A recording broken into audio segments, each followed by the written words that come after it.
Listo.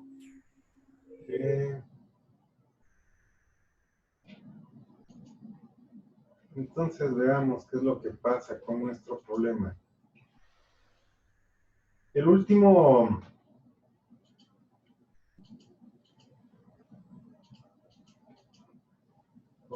Sale pequeñito. No sé. Bueno, entonces lo que estamos viendo es que en el tercer intercambio que vamos a hacer es entre la corriente H1 y C1. Entonces, temperatura de entrada de la corriente H1, aquí lo vemos en nuestro gráfico. Si están viendo... bueno, aquí está pantalla dividida. Ok, a la derecha tengo mi dibujito de las flechas, a la izquierda tengo mis cálculos en Excel. De aquí voy a sacar la temperatura de entrada de H1 sería 250 y la de salida 140, y esos valores los estoy anotando aquí.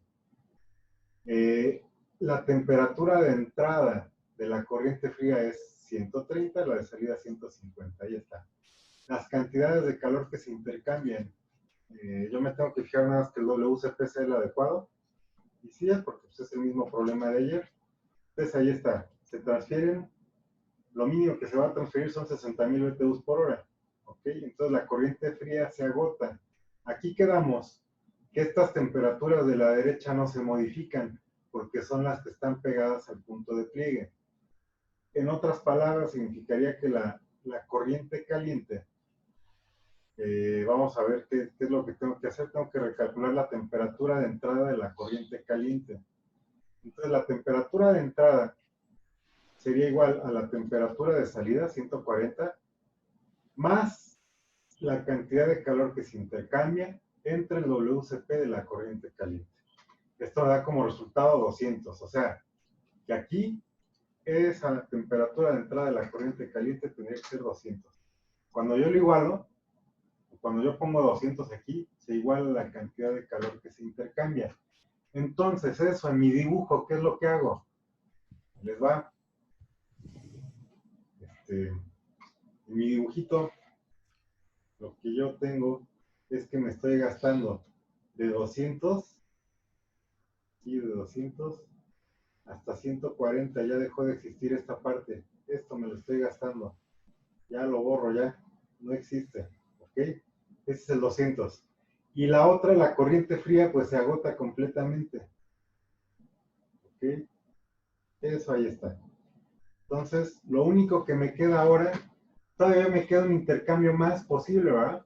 Este pedazo de corriente roja de 250 a 200 y esta sección de corriente fría de 170 a 190. Ese es el último intercambio que voy a hacer.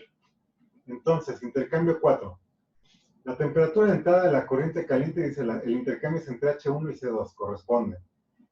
La temperatura de entrada de la corriente caliente serían 250, la de salida 200. ¿Ok? La de entrada de la corriente fría serían 170, la de salida 190. Tengo que ver siempre, no me tengo que olvidar, que las delta T en las terminales sean adecuadas, o sea, sean mayores o iguales a 10 grados Fahrenheit. Ahí está. Ahora lo siguiente que voy a hacer es calcular la cantidad de calor que intercambian ambas corrientes. De un lado, la corriente caliente puede ceder 50,000 BTUs por hora, la corriente fría necesitaría recibir 120,000 BTUs por hora. Esta cantidad es menor, entonces esa corriente se va a agotar. Y lo que tengo que recalcular sería la temperatura de salida. La temperatura de salida, o sea, la corriente fría no se va a calentar hasta donde yo estoy diciendo, se va a calentar menos, entonces esa temperatura de salida es la temperatura de entrada de la corriente fría, más la cantidad de calor que se intercambia entre el WCP de la corriente fría. ¿Ok? Entonces, cuando yo resuelvo eso, me queda que son 178. Esta temperatura de salida tiene que ser 178.33 grados Fahrenheit. Aquí yo lo puedo poner como 178, como les decía ayer, es igual a 178 más un tercio. ¿Ok? Aquí cuando hago esto, la cantidad de calor se iguala. Entonces, ¿qué es lo que está pasando? Me voy a mi dibujito nuevamente. ¿Dónde está mi dibujo? Acá. Aquí está mi dibujo. Lo que está pasando es que esta corriente, esta corriente fría se está calentando hasta 178.33 grados Fahrenheit. Todavía me va a quedar calentar esto con algún, bueno, con algún medio de calentamiento. La corriente caliente se está agotando. ¿Okay? La corriente caliente se está agotando. Hasta ahí vamos entendiendo, está fácil, ¿no? Lo único que me falta es, tengo que calcular el calentador de C2. Entonces aquí dice, el calentador de C2 sería igual, es igual. Acá, el calentador de C2 tendría que ver su WCP de C2, que es 6000, por, y esto lo va a multiplicar, por la diferencia de temperaturas. C2 debería salir a 190, y lo más alto a que lo tengo, aquí lo veo en mi dibujo, son los 178.33, ¿no? Entonces ahí la cantidad de calor que requiere esto son 70.000 BTUs por hora. Este es el calentador, el calentamiento necesario. Si yo lo comparo con lo que predice el método de punto de pliegue, ahí corresponde. Entonces mi red ya está diseñada. ¿De acuerdo? ¿Hasta ahí vamos bien? ¿Hasta ahí está entendido? Esto supongo que lo hicieron sin problemas, ¿verdad? ¿Sí? ¿Cómo van? Por ejemplo, yo dividí el flujo de C2 y lo intercambié con H1. Ok. Si en ambos casos hizo lo mismo, está bien, y le dio lo mismo. O sea, si cuando el delta T es de 20 y el delta T es de 10 hizo el mismo procedimiento, está bien, porque lo que sigue, o estamos haciendo esto, para comparar, miren, el inciso, bueno, número 1, algo que tienen que entender. La parte importante de este ejercicio, de este problema es que si yo logro acoplar, entre más intercambios haga, la cantidad de calor que me ahorre de enfriamiento va a ser igual a la cantidad de calor que me ahorre de calentamiento. ¿Okay? Si yo puedo integrar más, ahorro tanto en enfriamiento como en calentamiento. ¿A costa de qué? Pues voy a tener más equipos o equipos más grandes, con áreas de intercambio más grandes. Pero nosotros, como vimos al inicio de esta unidad, es que los costos de servicios, pues son varias veces más grandes que los costos de equipo, ¿no? O sea, sale más barato comprar un equipo que suministrar los servicios de enfriamiento y de calentamiento. Entonces, miren, ¿por qué estoy haciendo esta parte? Ahí les va. Nos pide el inciso, bueno, me pide que haga las redes de intercambio, que haga el dibujo. Aquí me faltaría hacer mi dibujo, pero sería muy similar al anterior. Y luego me pide que calcule o que haga la relación entre áreas de intercambio de los diferentes equipos. Entonces aquí lo que tengo que hacer, fíjense nada más, ¿eh? Voy a hacer el primer problema, este que dice, ¿dónde está? ¿Dónde está? El primer problema, ¿ok? O sea, en el que tengo un delta T de 20 grados Fahrenheit. Voy a hacer nada más, yo creo que me va a dar tiempo de hacer uno nada más. De este intercambio de calor, ¿ok? Si yo me regreso a la ley de Fourier, a la ecuación de Fourier para intercambio de calor, fíjense bien, aquí lo voy a escribir.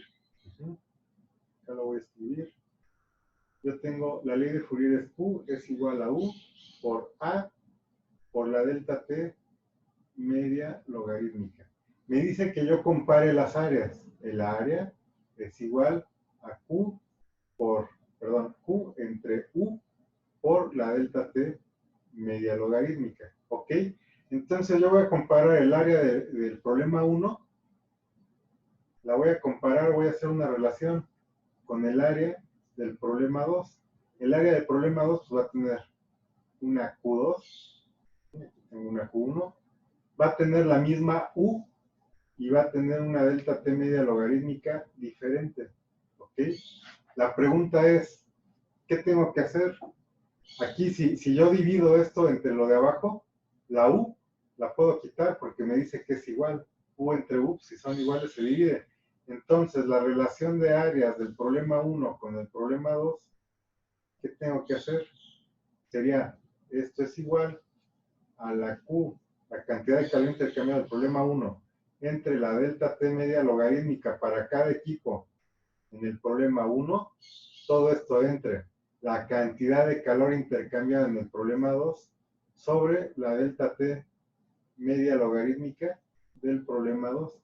Y así voy a tener una comparación de áreas para cada intercambio. Por eso le decía a Isaías que es muy importante que si dividió flujos en el primer problema, la división y los intercambios hayan sido igualitos en el segundo problema para poder comparar. ¿Ok? Entonces, lo que yo haría es lo siguiente, miren. Tengo, por ejemplo, el primer intercambio abajo del punto de pliegue. ¿Ok? La cantidad de calor pues, es esta. La delta T media logarítmica, vamos a checarla. Entonces aquí tengo Q. Q es igual. Bueno, aquí lo voy a poner a la izquierda para que lo pueda mover. La cantidad de calor. Aquí sería Q1, porque es el problema 1. Y aquí voy a poner delta T, le voy a poner una AT media logarítmica para no entretenerme. La cantidad de calor que se intercambia, pues es esto, 120,000. ¿Ok? La delta T media logarítmica, quedamos que es, entre paréntesis, 20 menos 10, cierro paréntesis, entre el logaritmo natural de 20 entre 10. Bueno, aquí no le pongo entre 10, le voy a poner entre este. ¿Ok? Ahí está. Entonces tengo ahí la Q1 y la delta T media logarítmica para este problema del punto de pliegue del primer problema. Ahora voy a hacerlo para el segundo problema, lo voy a hacer acá. Y es más, creo que si copio las fórmulas, aquí me fijo dónde está. Voy a ponerle control C. Aquí está delante del 20. Control V. Ok, uy, creo que no se dejó. Ah, no, sí, sí se dejó. Entonces, por ejemplo, aquí tengo esto. Tengo la delta T media logarítmica. Es el mismo problema. Gen tarea 2, no, no es el mismo problema. Ahí está. Entonces, veamos. Para el primer problema, la delta T media logarítmica no cambia, ¿va? ¿Qué pasó? Ah, es que este me guardó los cambios como estaban. Ustedes háganlo con el suyo. Déjenme ver. Aquí me cambió. ¿Se acuerdan que empecé a modificar este problema?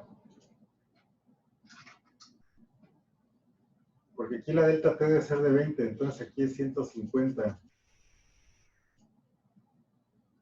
Ah, no. Y algo hice mal. Ahí está. Entonces, miren, para el primer problema ustedes deben tener esto. Deben tener, es que yo lo empecé a modificar.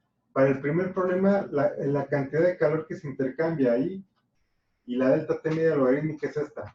¿Ok? Ahora, para el segundo problema, el que tiene la delta T es la cantidad de calor que se intercambia es esta y la delta T media logarítmica es esta. Si yo hago una comparación del área del problema 1 entre el área del problema 2, esto sería igual a, sería Q1, 120,000 entre 24.66, 30, 34, 62. Todo esto entre, todo eso entre, abro paréntesis, la cantidad de calor que se intercambia en el problema 2 entre la delta T logarítmica del problema 2. Entonces aquí me va a dar esto, miren. Una relación, el área del intercambiador del problema 1 es igual a 0.58 veces el área del intercambiador del problema 2. ¿Sale? O al revés, si yo hiciera el recíproco, el área del intercambio del intercambiador en el problema 2 es igual a 1 entre el número de arriba del área del intercambiador 1. O sea, que en el problema 2, cuando yo hago la delta T más pequeñita, los intercambiadores van a tener una mayor área. ¿Cuánto mayor? Pues un 70% más en comparación con el problema 1. ¿Sí está entendido eso? Y esa comparación la tendrían que hacer para cada equipo. ¿Ok? ¿Alguna duda al respecto? ¿Preguntas? ¿Sí está más o menos? ¿Sí entendieron? ¿Sí está explicado? ¿Están entendiendo? ¿No? Esa comparación la van a hacer para cada uno de los intercambios que hayan hecho.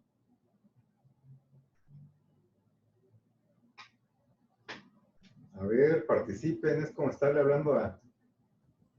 Sí les he contado el cuento, ¿verdad? Que entrevistan a una persona que ha ido a rezar diario al Muro de los Lamentos. Y el reportero le dice, oye, ¿qué siente, no? Diario ha venido a rezar. Que no sé, pues apenas, es como hablarle a una pared. Entonces, aquí es lo mismo, ¿verdad? Estoy hablando en una pantalla y, pues, por ejemplo, estoy viendo que muchos no entran. No tengo la certeza de que estén haciendo lo que estamos haciendo, de que estén siguiendo todo lo que estamos siguiendo y tampoco participan. Por ejemplo, profe, si en esa última arreglo dividí flujo en H1 solo una vez, pero en el ejercicio anterior, en el inciso A, ese ejercicio yo dividí flujo dos veces.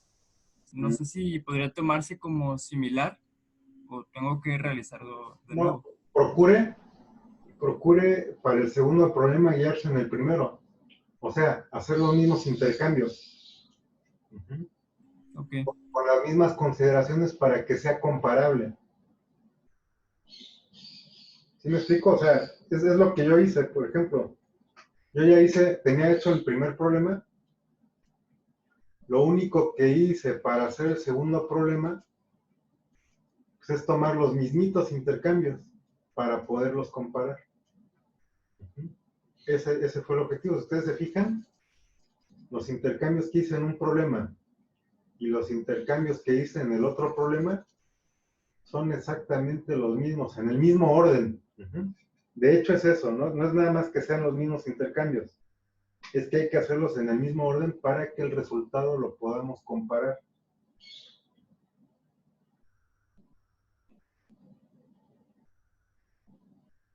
O sea que si usted dividió flujos, en el problema 1, pues si dividió flujos, procure que la división de flujos en el problema 2 sea la misma. ¿Ok? O sea, si el WCP que yo dividí en el problema 1, no sé, de 4000 yo dividí en 3000 y 1000, en el problema 2 tengo que hacer la misma división para hacerlos comparables. ¿De acuerdo? ¿Están entendiendo? ¿Preguntas? Vamos a dejar hasta aquí. Sí, profe, todo bien. ¿Cuándo va a subir la clase anterior y esto? Yo creo que hoy, pero ya hasta la noche. Ok. Que así me estaba viendo de vez en cuando las clases para tratar de hacer los problemas. Ok. Sí, yo creo que lo voy a subir ya hasta la noche. Bien, bien. Lo que les comentaba es que mi esposa también da clase y ya hemos visto, ¿no? Que cuando ella da clase, si yo empiezo a subir cosas, de repente el sonido ya no se escucha bien, el video ya no se ve bien. O sea, ya no puede transmitir su clase lo mejor posible. Entonces, normalmente cuando yo acabo de dar de clases, ella empieza. Y entonces sí se nos hace difícil porque eh, David Rosique, para sacar la delta T media logarítmica, por eso lo hicimos aquí, miren los intercambios. Yo hago la diferencia de temperaturas, de la temperatura caliente de entrada con la temperatura fría de salida. Es esta diferencia, ¿ok? 250 menos 170. Luego acá, 210 menos la temperatura de abajo es esto. La delta T media logarítmica es esto, miren, delta TH menos delta TC entre el logaritmo natural de delta TH entre delta TC. Yo no me acuerdo si lo escribí aquí, pero es esto que está acá. A ver, déjenme ver, lo voy a escribir acá. David, es la delta t media logarítmica. Voy a escribir acá. La delta t media logarítmica es igual a la delta th menos la delta tc entre el logaritmo natural de la delta th entre la delta tc. ¿Sí están viendo esta parte que estoy escribiendo o no? ¿Sí lo están viendo? Sí, profe. Ok, eso es como se calcula la delta t media logarítmica. Ya lo habíamos mencionado en clase, ya lo habíamos mencionado en sus apuntes. Que hoy no se les puede olvidar porque, en fin. Vamos a ver el chat. Sí, ya me acordé. Bueno, menos mal. Pues así quedaría. Ok. Así que entonces les decía que la clase, sí, pues ella da, imagínense, yo doy 3 o 4 horas de clase al día. Hoy tengo clase con muchachos de maestría de 6 a 9 de la noche. Entonces a esa hora yo no puedo subir nada y mi esposa, después de que yo acabo de dar clase, ella tiene sus clases. Y lo que les decía, pues son dificultades técnicas. Si yo empiezo a subir videos, todo el ancho de banda se me agota. O sea, de repente no le escuchan o se ve mal. Entonces por eso no puedo subirlos luego. Se me dificulta. ¿Ok? Entonces, pues, normalmente si pues, los puedo subir hasta allá a la noche, madrugada a veces. ¿Sale? Bueno, entonces pues los dejo porque hay otra clase que atender. Gracias, profe. Hasta mañana. Hasta mañana. Sale, profe. Hasta mañana.